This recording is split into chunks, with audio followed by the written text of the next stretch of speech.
പ്രിയപ്പെട്ടവരെ, എങ്ങനെയിരിക്കുന്നു? നന്നായിരിക്കുന്നുവോ? ഈ പ്രഭാതവേള എങ്ങനെയുണ്ട്? ഓരോ ദിവസവും ദൈവകൃപ നമ്മോട് കൂടെയിരിക്കും, നമ്മെ നന്നായി വഴി നടത്തും. കർത്താവിന് സ്തോത്രം. പിന്നെന്തിന് വിഷമിക്കണം? നിങ്ങളെപ്പോഴും കരഞ്ഞുകൊണ്ടേയിരിക്കുന്നു, ഓരോ കാര്യത്തിനും കണ്ണുനീരൊഴുക്കിക്കൊണ്ടിരിക്കുന്നു. ശരിയല്ലേ?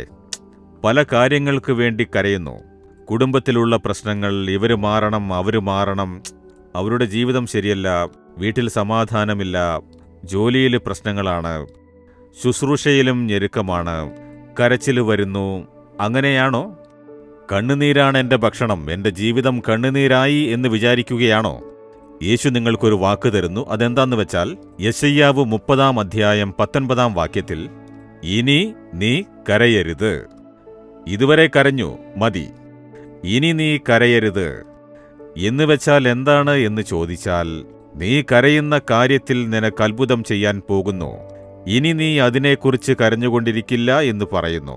സത്യമാണോ എന്ന് കരുതുന്നുണ്ടോ? വേദപുസ്തകത്തിൽ 1 ശമൂവേൽ 1 കരഞ്ഞുകൊണ്ടിരിക്കുന്ന ഒരു സ്ത്രീയെക്കുറിച്ച് പറഞ്ഞിരിക്കുന്നു. അവളുടെ പേര് ഹന്ന. അവൾ എന്തിനാണ് കരഞ്ഞുകൊണ്ടിരുന്നത്? ഭക്ഷണം കഴിക്കാതെ കരഞ്ഞുകൊണ്ടിരിക്കുമായിരുന്നു. എപ്പോഴും ഒന്നും കഴിക്കാതെ കരഞ്ഞുകൊണ്ടേയിരിക്കും, ഭക്ഷണം കഴിക്കാതെ കരഞ്ഞുകൊണ്ടേയിരിക്കും. എന്തിനാണെന്നോ? കുട്ടികളില്ല.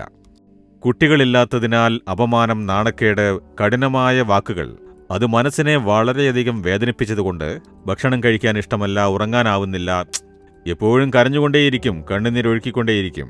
എന്താണെന്റെ ജീവിതം ഇങ്ങനെയായത്? എനിക്ക് മാത്രം എന്താണ്? എനിക്ക് മാത്രം എന്താണ് നിന്ദ? എനിക്ക് മാത്രം എന്തുകൊണ്ടാണ് അപമാനം എന്ന് കരഞ്ഞുകൊണ്ടേയിരിക്കും. ഭർത്താവിന്റെ അടുത്ത് കരയും, കിടക്കയിൽ തനിച്ചിരുന്ന് കരഞ്ഞുകൊണ്ടിരിക്കും. എന്റെ കിടക്കയെ കണ്ണുനീരുകൊണ്ട് നനച്ചു എന്നൊരു ഭക്തൻ പറഞ്ഞതുപോലെ കരയും. ഒരിക്കൽ അവളൊരു തീരുമാനമെടുത്തു. ഞാൻ ഇതുപോലെ കരഞ്ഞുകൊണ്ടേയിരിക്കുന്നല്ലോ, എന്റെ ജീവിതം കണ്ണുനീരായി പോയല്ലോ, ഇതിനെന്താണ് അവസാനം?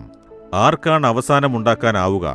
അപ്പോഴാണ് ചിന്തിച്ചത്, എന്റെ കണ്ണുനീര് ശ്രദ്ധിക്കുന്നയൊരു ദൈവമുണ്ടല്ലോ, ആ യഹോവയിങ്കൽ ചെന്ന് കരയുമെന്ന് പറഞ്ഞ് എഴുന്നേറ്റ് പുറപ്പെട്ട് ദേവാലയത്തിൽ ചെന്ന്, ദൈവസന്നിധിയിൽ ചെന്ന് മനസ്സ് കലങ്ങി ഒരുപാട് കരഞ്ഞു. തന്റെ കണ്ണുനീരെല്ലാം ചിന്തി. എനിക്ക് കുട്ടികളില്ല എന്നെല്ലാവരും പരിഹസിച്ച് നിന്ദിക്കുന്നു, എന്നെ മോശമായി വിമർശിക്കുന്നു. എനിക്കൊരേയൊരു കുഞ്ഞിനെ തന്ന് നിന്ദയെ മാറ്റേണമേ, അവനെ അങ്ങേക്ക് തന്നെ സമർപ്പിക്കാമെന്ന് പ്രതിജ്ഞയെടുത്ത് പ്രാർത്ഥിച്ചു. യഹോവയായ ദൈവം അവളുടെ കണ്ണുനീര് കണ്ടു.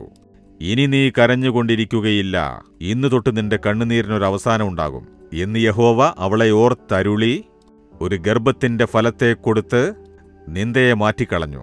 ഹന്ന പിന്നീട് ദുഃഖത്തോടെ ഇരുന്നില്ല, സന്തോഷം. അതിനുശേഷം കുഞ്ഞിനു വേണ്ടി കരഞ്ഞിട്ടില്ല.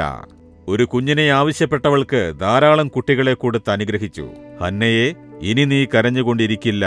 നിങ്ങളോട് പറയുകയാണ്, എന്റെ മകനെ, മകളെ, ഇനി നീ കരയുകയില്ല. നീ എന്തിനു വേണ്ടിയാണ് കണ്ണുനീരൊഴുക്കി കരയുന്നത്? അതിൽ നിനക്ക് അത്ഭുതം ചെയ്യും എന്ന് ദൈവം പറയുന്നു. നിങ്ങൾ വിശ്വസിക്കുമോ? എങ്കിൽ എന്റെ കൂടെ പറയൂ, യേശുവേ, ഇനി ഞാൻ ഇതിനുവേണ്ടി കരയാൻ പോകുന്നില്ല. അങ്ങ് ആ ചുമതല ഏറ്റിരിക്കുന്നു. എന്റെ കണ്ണുനീര് തുടയ്ക്കും, കണ്ണുനീര് മാറ്റും. ഞങ്ങൾ കരയാതിരിക്കാൻ അത്ഭുതം ചെയ്യും. ഇന്നൊരത്ഭുതം നടക്കും. ഇന്നൊരു മാറ്റമുണ്ടാവും എന്ന് ഞാൻ വിശ്വസിക്കുന്നു. യേശുവിന്റെ നാമത്തിൽ ആമേൻ, ആമേൻ.